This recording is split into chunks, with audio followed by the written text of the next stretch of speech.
News Report. Idol Lawrence, go ahead.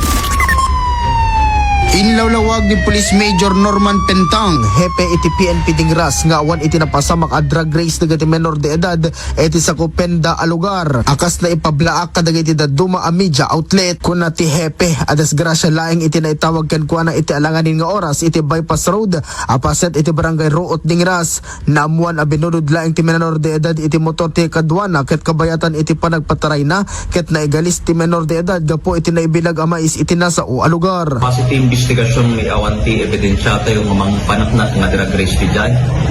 So, iti na isang nga rapi, ada tisawag tayo from a concerned citizen, may ibagbaga nga dati na disgrasya dyan. So, nag-responde ito tropa, ito'y bypass road, iti vicinity, iti barangay road. At kita, nakita na nga road dito, na matakan na dito yung disgrasya.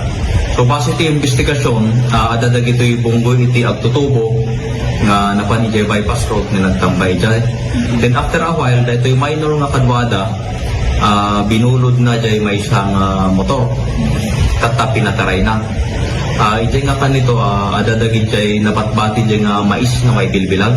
So naipagalis dito yung motor na nagkaroon iti aksidente. Gapo iti daytoy ket nagbalaag ti hepe kadagiti naganak dagiti menor de edad asaan da kuma apalpalubusan dagiti anak da iti rabrabii apaka itundaan iti aksidente.